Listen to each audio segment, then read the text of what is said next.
Welcome to week 2 in BookTube Olympics. In week 1, the favorite, Maria, came in second in pages read. Coming up in week 2, we have the minutes read event. We have the opportunity to hear from one of the athletes now.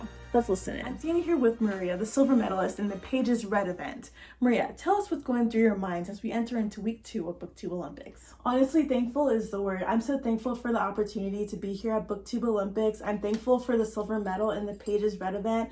Honestly, I wouldn't be here without my Kindle, and so I learned a lot in the pages read event that I'll reapply to the minutes read event on my hunt for gold. Maria will be reading for 220 minutes in day 1 of the minutes read event. Stay tuned.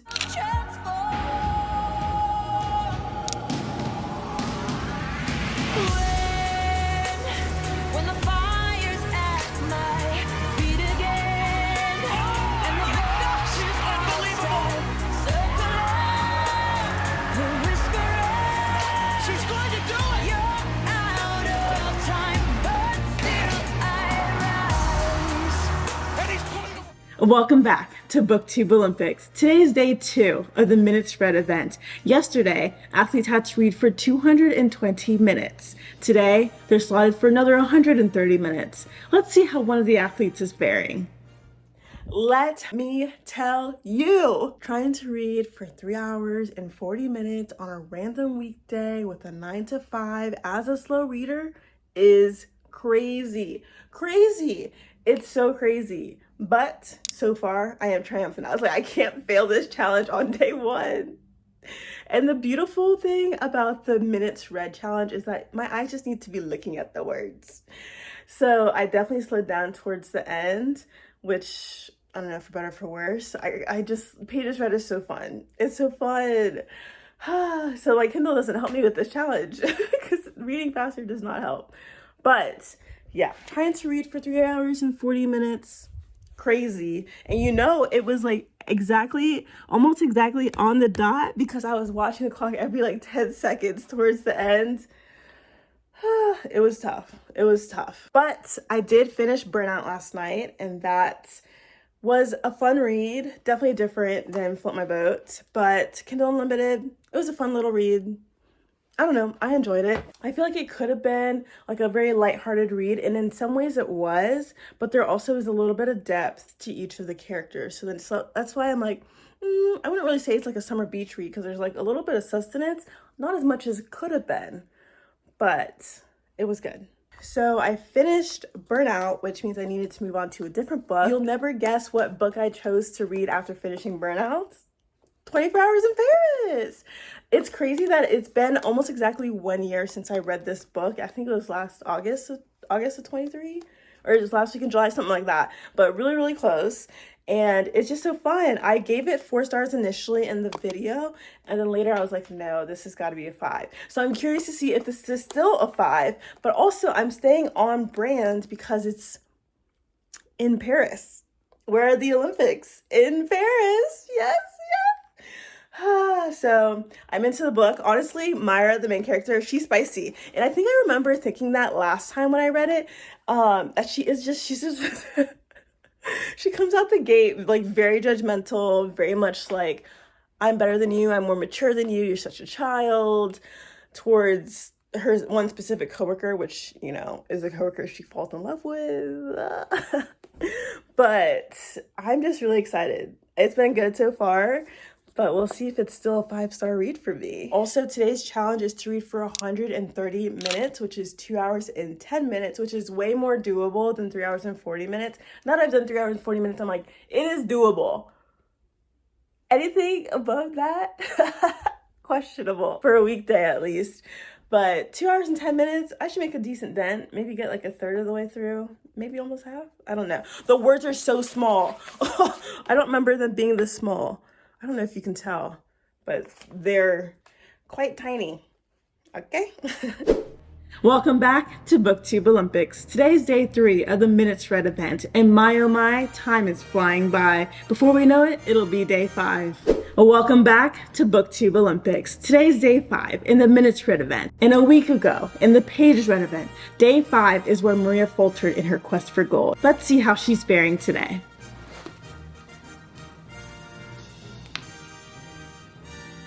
The Olympic music is so fun. Anywho, It's been a whirlwind. It really has. Pages read event, definitely my favorite. Minutes read, less favorite. Love that I'm reading more, for sure. But it can be tough. Because like I have to concentrate more. It's like concentration in a different way. Like reading a page, taking a break. I take breaks whenever when I do pages read. But minutes read, it's like, no. You can't take a break. But I've been reading 24 Hours in Paris. And I have thoughts. So this is the book that got me into reading fiction almost exactly a year ago. I read this and its sequel, 24 Hours in Italy, in a 24-hour reading challenge video, and that was a lot of fun. But originally I gave this 4 stars, and then later I was like, I think it should be 5. So currently I think on my Goodreads it's 5. So right now I'm debating which rating I would still go with. Let me just say, Myra, she lies a lot. I don't know if she's a pathological liar. I don't know if that's what her character is supposed to be. But Homegirl lies a lot. And it's like, I don't know if it's like lying or she just BS's a lot. And I don't know if there's like a difference. But I'm like, it's gotten to a point where I'm like, you just don't need to do that. You just don't need to say that. Just say you don't know. Or just like, I don't know. So that's interesting. I've never read a book. I don't think I read a book where there was a morally gray character. I don't know if she's supposed to be morally gray because of that. I don't know. But, and she's very sassy. She's a sassy gal. She knows what she wants. Oh, it's so interesting. But I've enjoyed it. It's a fun time. Also, I've been to Paris before, but I don't think I really knew until social media like last year or this year that the whole Eiffel Tower light up thing, which I'm like, I don't know if I seen it or I just blatantly forget, but it's fun because it's in this book as well. So it lights up every hour on the hour at night.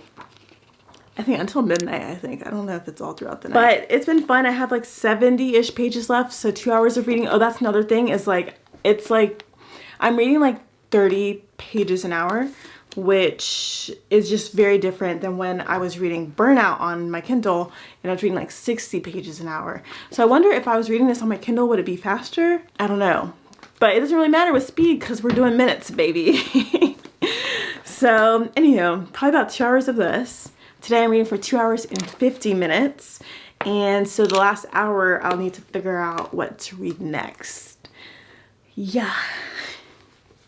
Also my timer from yesterday, 3 hours. It's 3 hours 19 minutes, 3 hours 20 minutes, but I figured I wasn't consistent with starting and stopping on time. So it's about 3 hours. So still in contention for gold. Let's keep going.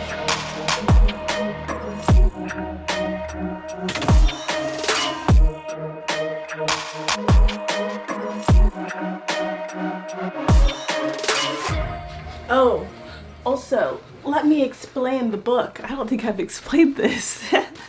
So, 24 Hours in Paris, they're co-workers and they're on a business trip. It's like 12 people or so on the trip, but they both got an email the night before they were supposed to leave saying that the flight was overbooked, and so they were booked on a separate flight that was like 3 hours later.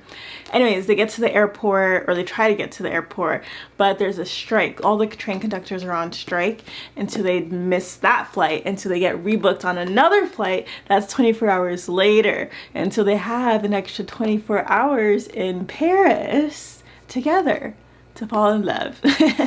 But yeah, Myra didn't like Jake initially because Myra is branding, Jake is sales, and he's just a womanizer of sorts. And so Myra was just like, throughout the whole business trip. And the book starts, I think, at their business meeting, their last business dinner for the trip. And Myra's just like rolling her eyes at everything Jake's saying and just so over him. But what can happen in 24 hours?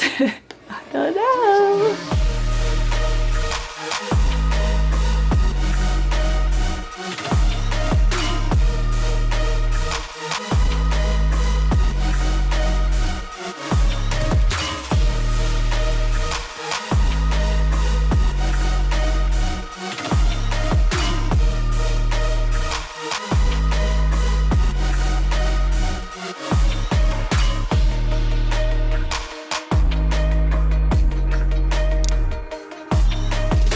There's a tenseness right now that is palpable. It's not once every 4 years. It is every single day, pushing through the pain of training just so that they have this moment to shine.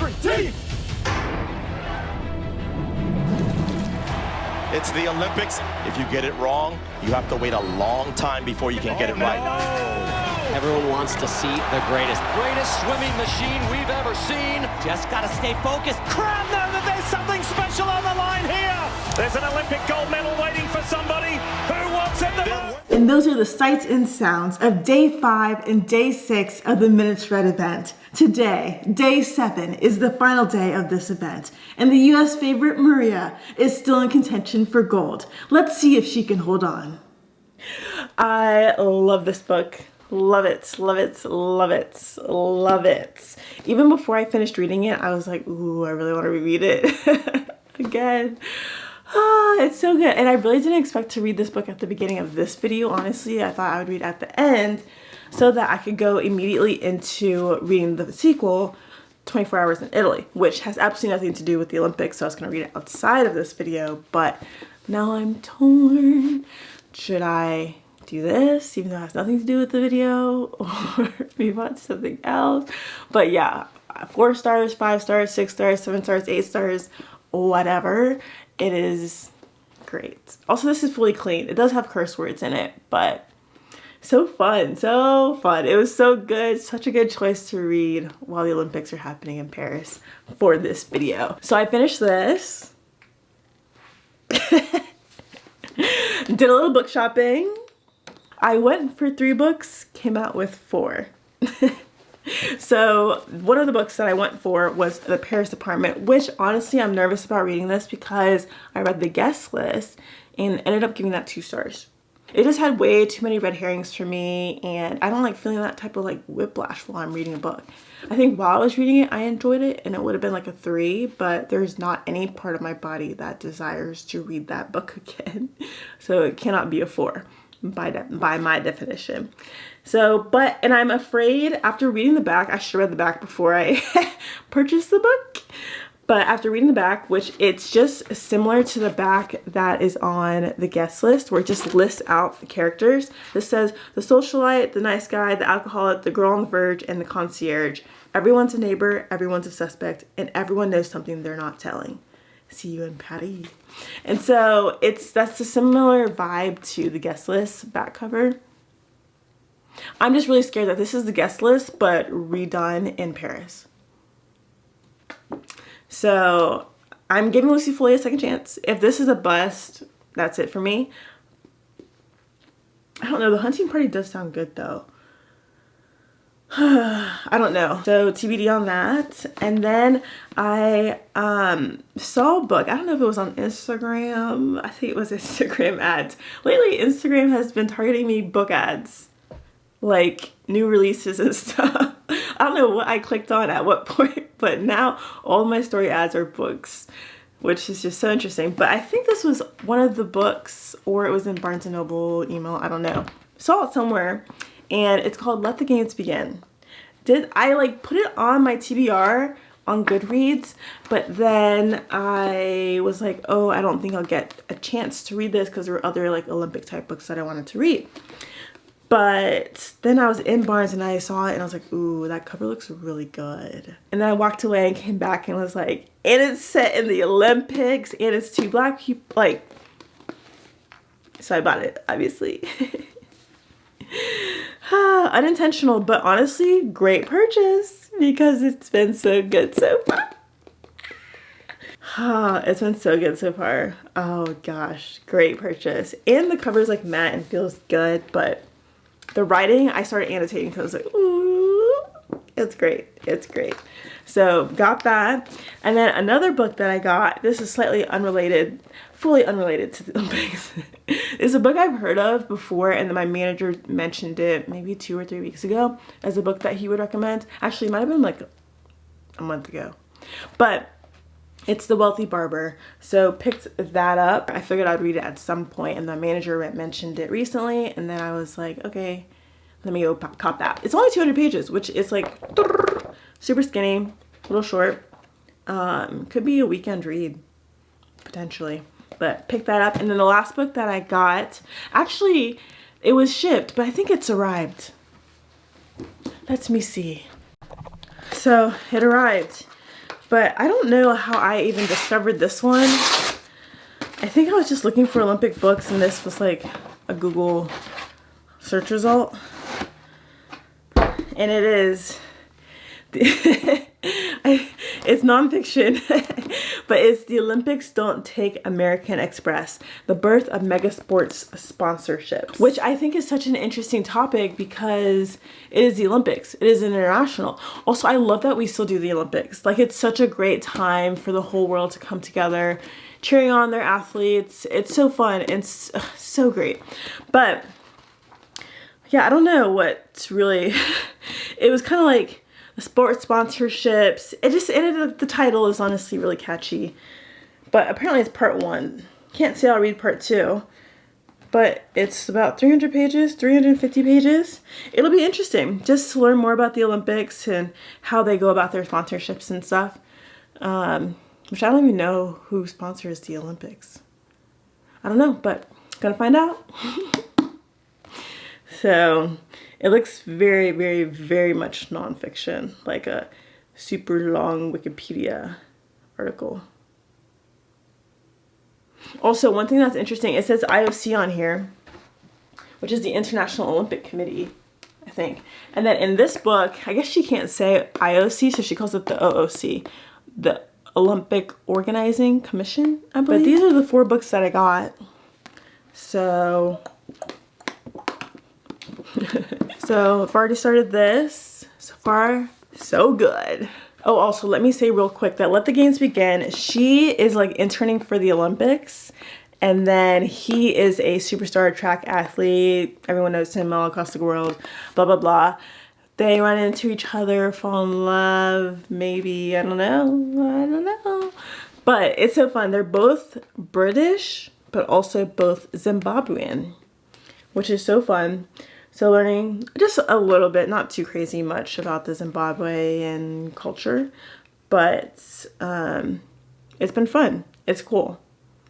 It's just, I feel like in the book, it is almost, it's not like an inside look on what it's like in the Olympics, the Olympic Village, but it is in a way. Obviously it's fiction, but it does help color, like, you watch the Olympics, but you may not think, what are the athletes doing when they're not competing? Like, what does their day look like? Or like, how do they get around the Olympic Village and all that stuff? And so a little bit more color is added here. Truly don't know what is true, what's not true, but it doesn't seem crazy. This is kind of what I imagine. So it's been fun. And I feel like the girl, what is her name? Olivia. And this has been fun, especially because Olivia is someone she seems very type A. She like has her whole life planned out and what her dream job is and how she's going to get there. And that reminds me of myself. So it's also been fun seeing how she's grown and learned throughout this internship experience. But there have just been multiple times over the last day or so, whatever, that I've just been like, I just want to read.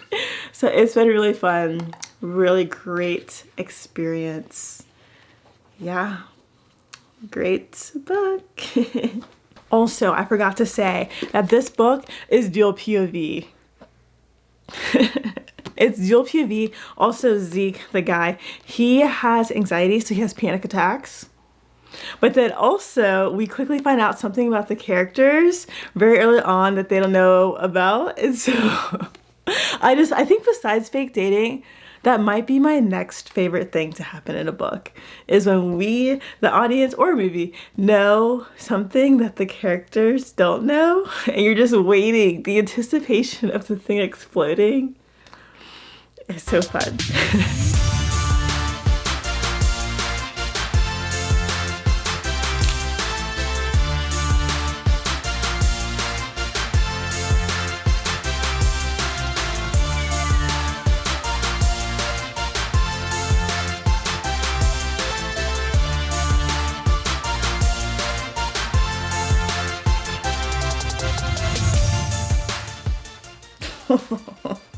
Oh boy.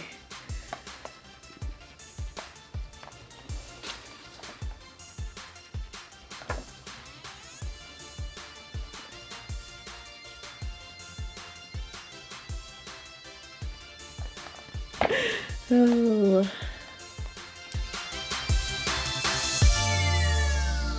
1 hour down, 2 hours down, 3 hours in. I really didn't think I would make it to 3 or 4 hours, but almost there. I have like 70 pages left.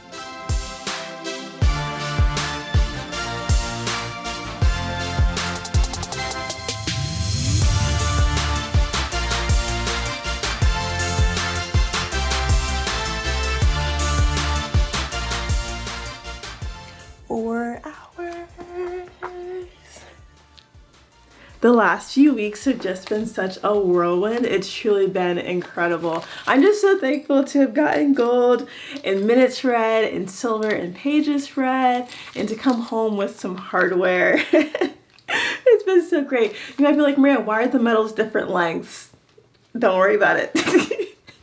But let's recap really quickly what I read. Started the week with Burnout. It was great. Probably would rate it low 4, like 4.0, but I would reread mainly because of the sports. The sports was just so fun. And I just really don't understand this whole hockey romance. Like, I don't get it. I don't get it. There's just so many other sports that are so anyways, this is fun for the sports, for the banter. It was great. And then read 24 Hours in Paris. Myra, our girl, she's a little sassy. I forgot about that. So, but it still was really fun. Definitely enjoyed rereading that. So 4 stars, 5 stars. Yes, yes, yes. It's great. Would recommend. And then the last book is Let the Games Begin. I still have, I think, like 50 pages left. But so far, it has been really good. I started annotating it because like, ooh. And it's not even like anything crazy. Like, I don't know how it would compare to like Emily Henry type writing, but I've thoroughly enjoyed it.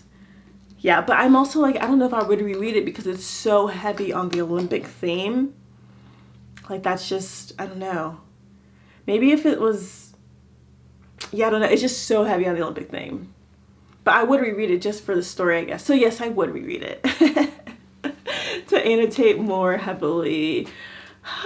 Yeah, it was great. Thoroughly enjoying it so far. Would not be surprised if it was, could even be 5 star, I don't know. I don't know, maybe. But it's been really good. So those were the books that I read. It was a really fun week, really fun making this video. Hope you enjoyed. Thanks for watching.